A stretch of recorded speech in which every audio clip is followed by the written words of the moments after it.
Each year, there are about 15 to 20 hurricanes that strike the United States territory. For the most part, anything under a Category 4 or 5 hurricane will only cause cosmetic damages to houses and leave only few without power for just days. The problem with Puerto Rico's infrastructure is that it is crumbling, and they are right in the path of devastation. Puerto Rico was just recently hit by two main hurricanes, Irma and Maria.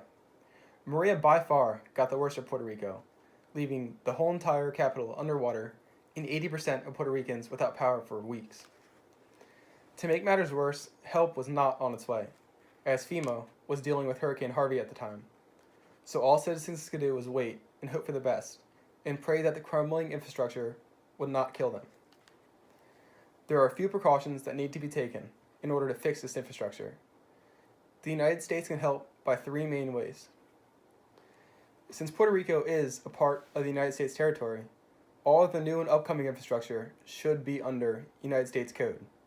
Meaning, if a Category 4 or 5 hurricane were to hit the Puerto Rican territories, it should be able to withstand 120-mile-per-hour winds or more, plus flooding, and that should just cause some cosmetic damage and not really hurt the people.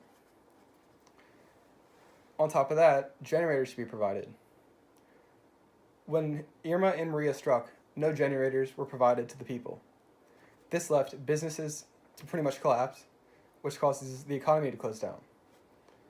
Also, food storages were pretty much depleted, as frozen foods were pretty much gone within 3 to 4 days. Healthcare is also a main issue, as 66 people were dead and many more injured. Doctors were at a very short staff, and hospitals did not regain power for weeks. This left many injured people to fend for themselves. The island's needs were so crucial that Medicaid and the Children's Healthcare Association announced a shortfall of $900 million for the upcoming 2018 year. This not only affects Puerto Rico, but the United States, as we are in much more debt than we should be.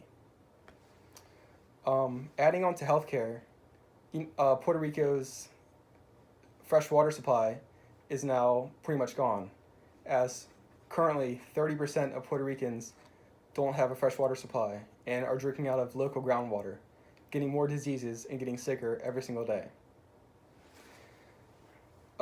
One major way that not just the United States can help, but neighboring countries and islands can help is in a monetary fashion. Now, it's clear that the United States currently has a monetary fund for these kind of situations in Puerto Rico, but it's not clear to what extent it helps, as Irma and Maria were a huge wake-up call.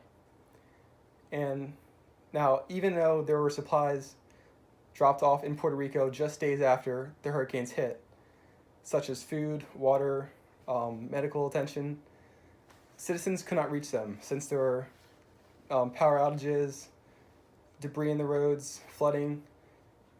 They really couldn't get to them, so it's not clear to what extent these supplies worked. And Puerto Rico is obviously in the path of hurricanes. That's inevitable. But what we can do is build quality homes, power plants, and make sure that in an event of a crucial hurricane like this, citizens can bunker down and stay safe. Just then, maybe help can arrive and citizens can return back to normal life within just a few days' time. Thank you.